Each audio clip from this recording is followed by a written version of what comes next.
তোমার কোনো দায়িত্ব নেই সংসারের প্রতি? তুমি জানো কাল সারা রাত ঝিলিক বাইরে কাটিয়েছে, ওই ঠান্ডায় দাঁড়িয়ে মেয়ের জ্বর এসে গেছে। তো সংসারের খেয়াল রাখা মানে কি? আমি রাত জেগে বসে মা মেয়েকে পাহারা দেব? কে বাইরে বেরিয়ে যাবে, কে সারা রাত বাইরে দাঁড়িয়ে থাকবে, এটা আমার দায়িত্ব? সে কথা আমি বলিনি তোমায়। তাহলে আমাকে দোষারোপ করছো কেন? কেন দোষারোপ করছো আমাকে? ওরা স্বামী স্ত্রীর মধ্যে অশান্তি করবে, আমি তার মধ্যে নাক গলাবো? কখনো না। তার মানে তুমি জানতে? হ্যাঁ, জানতাম। আমি কেন, সবাই জানে। রাজ্যে ঝিলিককে সহ্য করতে পারছে না, এই কথা সবাই জানে। জোর করে একটা বিয়ে দিলেই তো হলো না? বিয়েটা টিকবে কিনা সেটাই দেখো।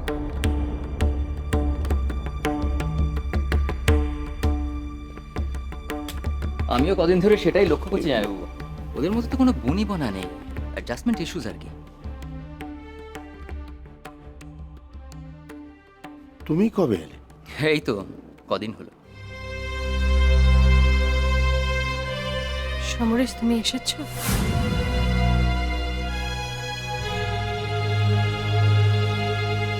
হ্যাঁ প্রতিভা, আমি ফিরে এসেছি। কিন্তু এসে থেকে যা সব শুনছি আমি দুঃস্বপ্নে কখনো ভাবিনি। রাজ্যে ঝিলিককে সহ্য করতে পারে না, সেটা উনিও জানেন। ওদের মধ্যে যে মোটেই বনিবনা নেই, সেটা উনি বুঝতে পেরে গেছে। তোমার সঙ্গে আমার কিছু কথা আছে সমরেশ।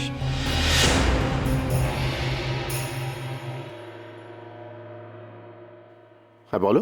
এখানে বলা যাবে না। তোমার এখন সময় হবে? নিশ্চয়ই।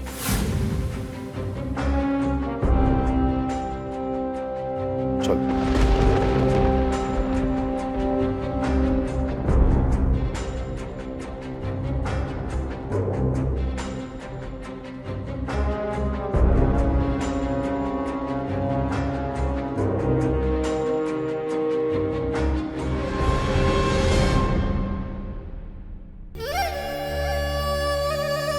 জামাইবাবু তো দেখছি ওনার প্রতি একটু আলাদাই সমীহ। আর বলবেন না,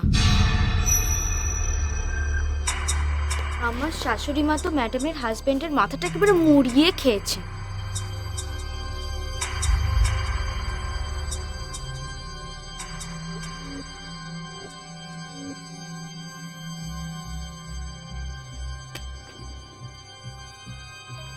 আমি এখন বুঝতে পারছি রে, তুই কতটা কষ্টে আছিস।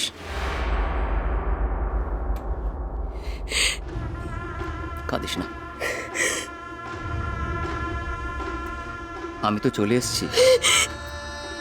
এবার তুই দেখবি একটা একটা করে হিসেব আমি মেলাবো, তুই দেখে নিস দিদি। আপনার এই স্টাইলেই তো আমি ফিদা হয়ে গেছি।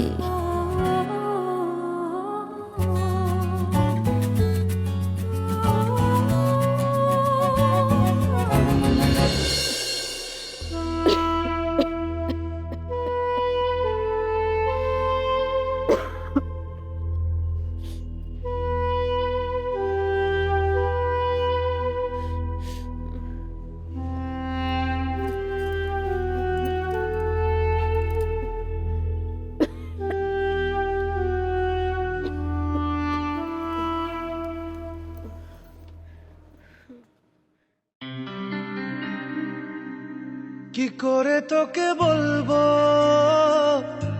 তুই কে আমার, আয়না সাথে চলবো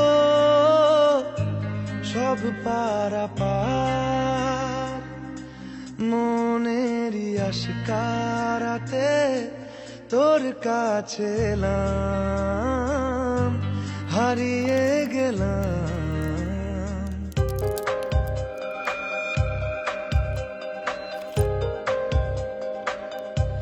কি করে তোকে বলবো তুই কে আমার, আয়না সাথে চলবো সব পারাপার, মনেরই আশকারাতে তোর কাছে এলাম,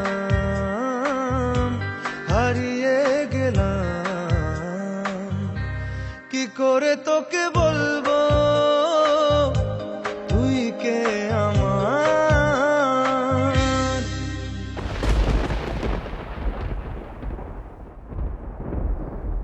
ওষুধটা খেয়ে নাও।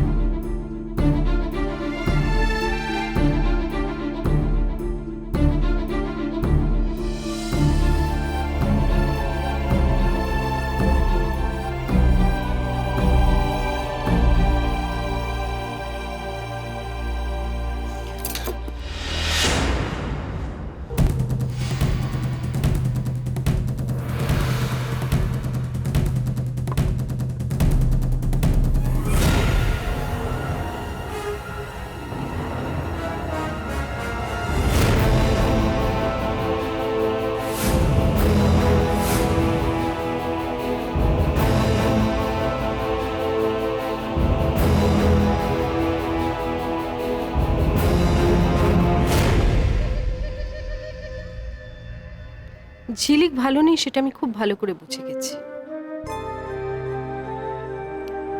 আমি রাজদীপকে অন্যরকম ভাবতাম। ও ঝিলিকের সঙ্গে এটা করবে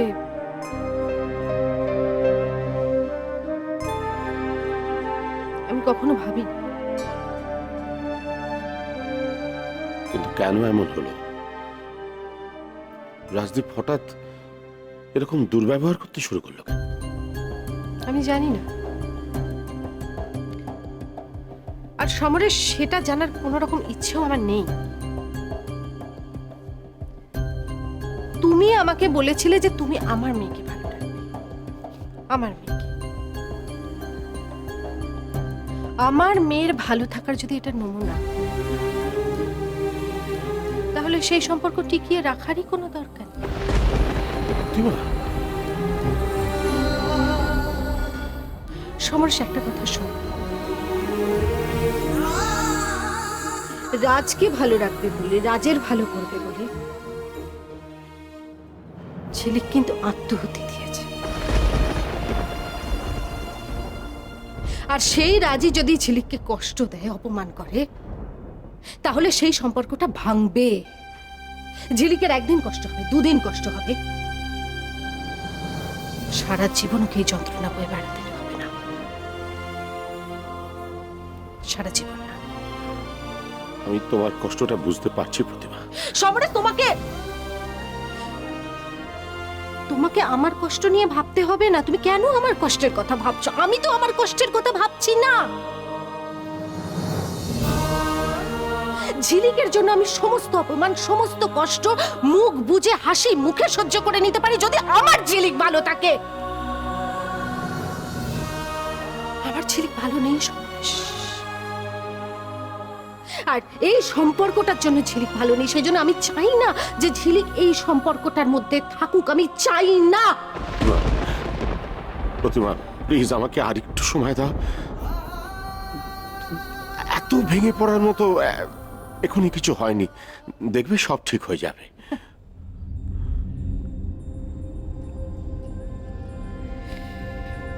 অদ্ভুত। কিসের ভরসায় তুমি কথাটা বলছো আমাকে বলো? কিসের ভরসায় বলছো সমরেশ? আমি আমি আমি কোনো ভরসা পাচ্ছি না। আমি তোমার কথাতেও কোনো ভরসা পাচ্ছি না।